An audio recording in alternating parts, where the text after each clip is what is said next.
디즈니 플러스가 약 7천억 원을 투자한 초대형 정치범죄 스릴러 시리즈 메이드 인 코리아의 티저 영상을 공개하며 2025년 말 최고의 화제작으로 떠오르고 있다.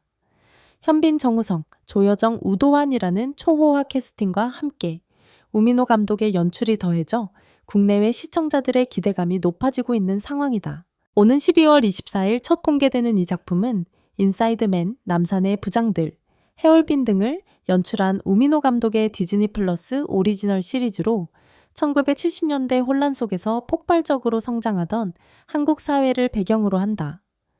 12월 24일 첫 2회를 시작으로 32승 버리리 잠자행 승 1004회 그리고 1월 7일과 14일에 각각 5쇼 춘회가 공개되며 총 6부작으로 시즌이 마무리된다. 작품의 배경은 1970년대 격동기 한국이다. 중앙정보부 요원이 국가 전체를 비즈니스 모델로 삼아 권력의 정점에 오르고 이를 저지하려는 검사가 모든 것을 걸고 맞서는 이야기가 펼쳐진다. 현빈에게는 사랑의 불시착 이후 첫 장편 드라마이자 우민호 감독과 해올빈에 이어 재회하는 프로젝트로 의미가 크다. 정우성은 내게로 떠나는 여행과 영화 서울의 봄 이후 복귀작이지만 최근 사생활 논란의 중심에 있어 더욱 주목받고 있다. 여기에 기생충의 조여정, 사냥개들의 우도환, 서은수, 원지한, 정성일 등 실력파 배우들이 합류하며 한국과 해외 시청자 모두가 기대하는 정치 스릴러의 탄생을 예고하고 있다. 현빈은 군인 보안요원 전쟁 영웅 등의 이미지와 깊이 연결된 배우다. 시크릿 가든, 협상, 사랑의 불시착, 공조, 해올빈 등을 통해 강인하고 냉철한 남성상을 구축해왔다. 특히 해올빈에서 우민호 감독과 함께 스파이 역사물을 선보인 경험은 메이드 인 코리아에서 더욱 농밀한 정치범죄 스릴러로 업그레이드되는 발판이 되었다. 정우성은 서울의 봄이라는 정치 역사극으로 박스오피스 대승을 거둔 후 헌트 보호자, 내게로 떠나는 여행 등을 통해 중견 배우로서의 입지를 공고히 했다. 권력의 냄새가 나는 캐릭터 복잡한 내면을 지닌 인물 연기에 강점을 보이며 검사 장교 최상층 권력자 역할에 최적화된 배우로 평가받고 있다. 조여정은 한국 스크린에서 섹시하면서도 어두운 이미지로 출발해 기생충으로 세계적 주목을 받았다. 겉으로는 화려하지만 내면에는 위험하거나 연약한 캐릭터를 탁월하게 소화하는 것으로 유명하다. 우도환은 더킹 영원의 군주, 나의 나라, 그리고 특히 사냥개들을 통해 액션과 심리적 깊이를 동시에 보여주며 이름을 알렸다. 메이드 인 코리아는 그의 액션과 내적 갈등이 풍부한 캐릭터 라인을 이어간다. 전체적으로 이 캐스팅은 이미 정치범죄 장르에 익숙한 얼굴들로 구성되어 있어 연기력과 권력 투쟁의 긴장감에 대한 기대가 매우 높다는 평가를 받고 있다. 메이드 인 코리아는 디즈니 플러스 독점 오리지널 콘텐츠로 정치범죄 느와르 액션 스릴러 그리고 역사 픽션이 결합된 시대극이다.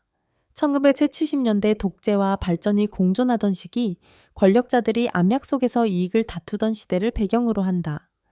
총 6부작으로 시립 2월 24일 2회, 시시 2월 31일 초 4회, 1월 7일 5회, 1월 14일 6회가 순차 공개된다. 감독은 인사이드맨, 남산의 부장들, 마야광, 해올빈을 연출한 우민호로 권력과 현대 한국 역사를 냉철하게 바라보는 시선으로 유명하다. 각본은 박은교 작가와 마더, 고요의 바다, 오디너리 패밀리에 참여한 팀이 맡았다.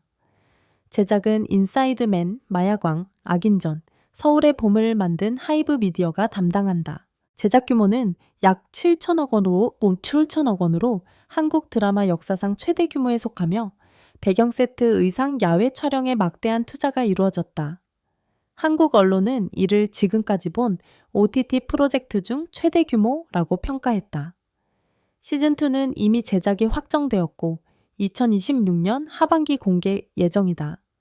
2시즌을 연속 촬영한 후 순차 공개하는 방식이다. 흥미로운 점은 이 작품이 같은 감독 같은 제작사 같은 범죄 정치 장르라는 이유로 마야광의 스핀오프로 오해받기도 했으나 제작진은 이를 부인하며 완전히 독립적인 오리지널 시리즈이고 단지 시대적 분위기를 공유할 뿐이라고 밝혔다. 이야기는 두 남자가 서로 반대편에 서 있지만 모두 애국을 명분으로 내세우는 구조다. 백기태 역의 현빈은 중앙정보부 고위 간부로 군대 출신이며 극도로 야심차고 냉혹한 인물이다. 그는 국가 자체를 비즈니스 모델로 활용해 밀수 무기 거래 등을 조종하며 권력을 돈벌이 도구로 만든다. 티저에서 정보부에 들어온 이유가 뭐냐는 질문에 그는 애국하려고 라고 짧게 답하고 온갖 더러운 거래를 이것도 나라 일이고 애국이다 라는 말로 정당화한다. 조국을 방패 삼아 모든 야망을 합리화하는 캐릭터임을 보여준다. 장건영 역의 정우성은 범죄자에게는 냉혹하지만 불의에는 뜨거운 검사로 자신의 경력과 안위를 걸고 백기태를 쫓는 인물이다. 티저 속 백기태 반드시 잡겠다는 선언과 나와 맞서려면 각오를 단단히 해야 한다는 경고는 정의에 집착하는 극단적인 남자의 모습을 강조한다. 백음지 역의 조여정은 정치인, 군인, 대기업인이 드나드는 고급 유흥업소의 마담으로 청와대조차 뒤흔들 수 있는 비밀을 쥐고 있는 인물이다. 화려한 분홍 드레스와 신비로운 미소로 등장하는 그녀는 한국 언론에 의해 금기의 시대 요정이지만 국가 권력을 흔들 수 있는 인물로 묘사된다. 백기현 역의 우도환은 백기태의 동생으로 육군사관학교를 졸업한 우수한 장교지만 열등감과 독자적 야망을 품고 있다. 형제 간의 유대와 대립은 작품의 주요 감정선 중 하나가 될 것으로 예상된다. 오예진 역의 서은수는 장건영과 함께 범죄 카르텔을 추적하는 여성 수사관으로 실전 수사 역량을 대표한다.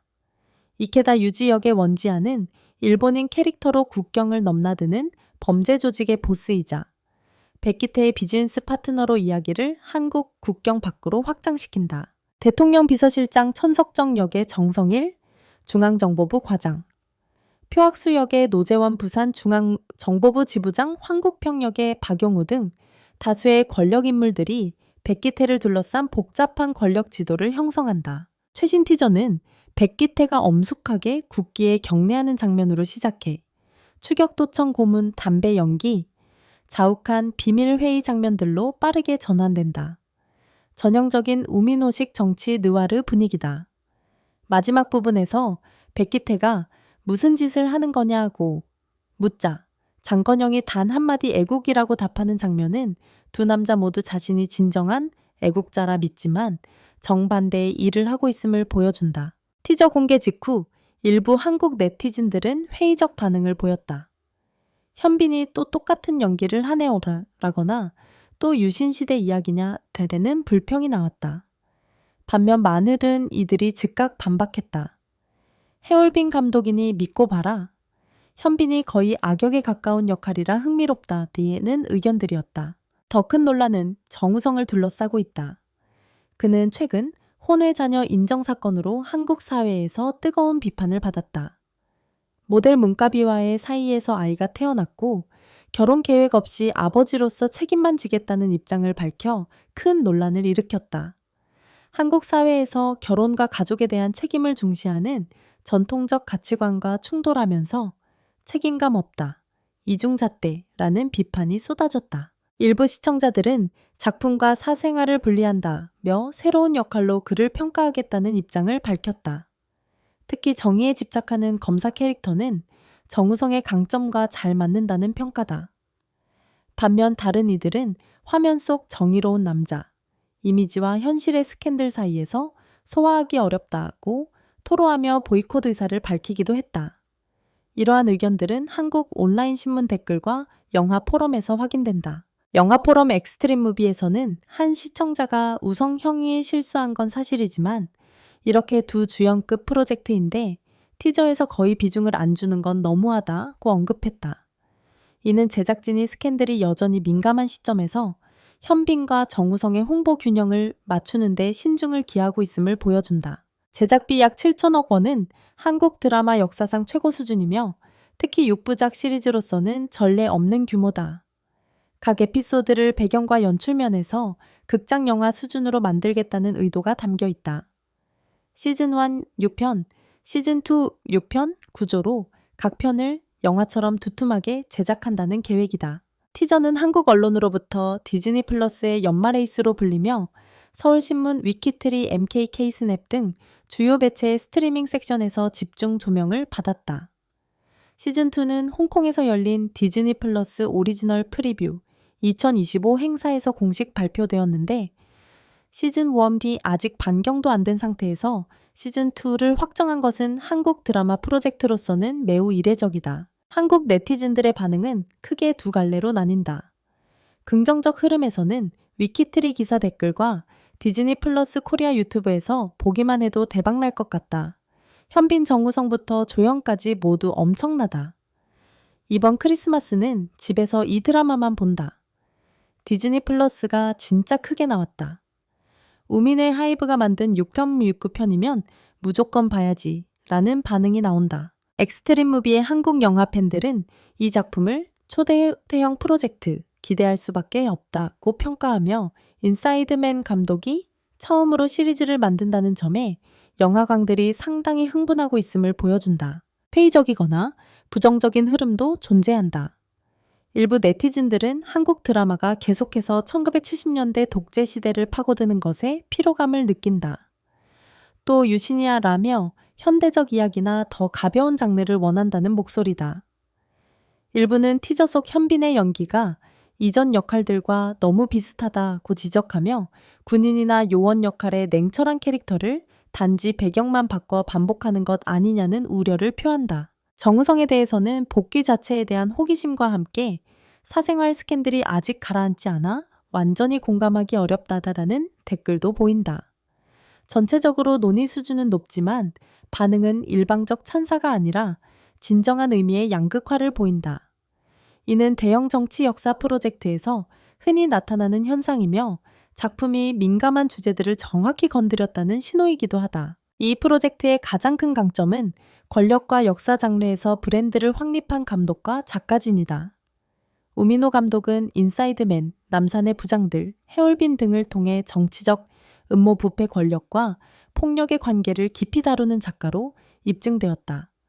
박은교 작가는 다층적 캐릭터 처리에 능하며 마더, 고요의 바다, 오디너리 패밀리 등을 통해 심리가족 디스토피아 각본 경험을 쌓았다. 이 조합은 메이드 인 코리아가 정치와 역사라는 두뇌를 가지면서도 가족 갈등과 인간 감정이라는 심장을 지닐 것임을 예고한다. 캐스팅도 역할에 완벽히 들어맞는다. 현빈은 안티히어로 포지션으로 정의로운 장교 이미지 대신 야망에 가까운 거의 악역에 가까운 역할로 기울어 있다. 이는 관객들이 그가 기존 이미지를 깨는 것을 보고 싶어하는 유형의 역할이다. 정우성은 이미 정의의 이상을 품은 남자 역할로 익숙한 얼굴이라 장건영의 작품이 폭발적 반응을 얻는다면 그의 시그니처 역할 중 하나가 될 수 있다. 조여정, 서은수, 원지한, 정성일 등은 모두 회색 캐릭터 경험이 풍부한 배우들로 조연진이 주연에 뒤처지지 않는다. 제작 규모와 글로벌 야망도 두드러진다. 7천억 원의 예산 서울과 부산에서 해외 로케이션까지 펼쳐지는 배경 제작진에 작품이 공개되면 한국 드라마 판도가 바뀔 것이라는 선언은 목표가 단순히 국내 시청자가 아니라 디즈니 플러스의 전 세계 시장임을 보여준다. 시즌2를 처음부터 확정한 것은 디즈니 플러스가 이를 장기 지적재산권으로 보고 있으며 단순한 실험용 미니 시리즈가 아니라는 신호다. 공개 시점 전략도 정확하다. 크리스마스와 새해 연휴에 맞춰 첫 공개되어 시청자들이 여유 시간에 무거운 시리즈를 몰아볼 수 있다. 처음 2주간 2편씩 공개해 몰입감을 주고 이후 2주 동안 1편씩 공개하며 클라이맥스와 결말로 논의를 이어간다는 계획이다. 각 아티스트와 한국 드라마에 미치는 의미도 크다. 현빈에게는 가족과 영화에 집중한 후 글로벌 OTT 시청자 앞에서 자신을 재정립할 기회다. 백기태가 고전적 안티히어로가 된다면 현빈은 국민 남편이나 완벽한 장교 틀에서 벗어나 더 복잡한 캐릭터 영역으로 나아갈 수 있고 중년 단계에서 더 많은 선택지를 열 수 있다. 정우성은 개인적 스캔들을 완전히 지울 수는 없지만 메이드 인 코리아에서 뛰어난 연기를 보여준다면 최소한 논의의 중심을 사생활이 아닌 연기력으로 되돌릴 수 있다. 한국 관객들은 예술가가 작품에 진지하게 임하면 용서하는 선례가 있다. 장건영 역의 성패는 정우성의 경력 궤도에 매우 큰 의미를 지닌다. 조여정은 매혹적이면서도 위험한 캐릭터라는 자신의 강점을 계속 활용한다. 백음지가 잘 쓰인다면 최근 가장 기억에 남는 느와르 여성 캐릭터 중 하나가 될 수 있다. 우도환은 사냥개들 이후 쟁드, 잠재력 있는 얼굴에서 A급 남자 주연으로 전환하는 문턱에 있다. 충성과 반항 사이에서 갈등하는 동생 역할은 그가 내면 연기력을 증명하기에 딱 맞는 배역이다. 한국 드라마 전체로 보면 메이드 인 코리아의 성공 또는 실패는 전 세계 OTT가 지출을 줄이기 시작한 상황에서 초대형 7,000억 원 프로젝트의 장기 시즌 모델의 시험대가 될 것이다. 작품이 반향을 일으킨다면 정상급 영화 감독들을 시리즈로 끌어오는 흐름이 강화되고 극장 영화와 OTT 드라마 사이의 경계가 더욱 흐려질 것이다. 방영 전임에도 불구하고 메이드 인 코리아는 이미 여러 종이위 성과를 보유하고 있다. 약 7천억 원의 제작비로 한국 드라마 최상위권에 속하며 현빈, 정우성, 조여정, 우도환이라는 스타 라인업과 우민호 감독 및 하이브 미디어 팀이 결합했다. 시즌2는 연속 촬영 중이며 2026년 하반기 공개가 확정되었다. 티저와 현재 정보를 바탕으로 한 초기 평가는 이 프로젝트가 오징어 게임 이후 시대의 대형 정치 범죄 드라마가 될 모든 요소를 갖췄음을 보여준다. 권력, 야망, 왜곡된 애국심에 관한 이야기를 우민호 특유의 느와르 언어로 전달한다. 그러나 1970년대 소재와 현빈 이미지에 대한 엇갈린 반응, 그리고 정우성이 사생활 폭풍을 헤쳐나가야 하는 상황은 작품의 성공이 결코 쉽지 않을 것임을 시사한다. 기대되는 바는 명확하다. 현빈이 두렵고도 생각할 거리를 주는 백기태를 표현하며 자신의 이미지를 새롭게 하고 정우성이 장건영을 통해 모든 논란에 대한 답을 연기로 제시하며 디즈니 플러스가 한국산 역사 정치 초대형 프로젝트 모델이 여전히 전 세계 관객에게 강한 매력을 지녔음을 증명해 미래에 더 많은 유사 시리즈의 길을 여는 것이다. 여러분이 정치 스릴러와 권력 게임을 좋아하신다면 이 드라마는 절대 놓쳐서는 안 될 작품입니다. 12월 24일 첫 공개를 기다리며 영상이 마음에 드셨다면 좋아요와 구독 부탁드립니다. 댓글로 여러분의 기대평도 남겨주세요. 다음 영상에서 또 만나 뵙겠습니다.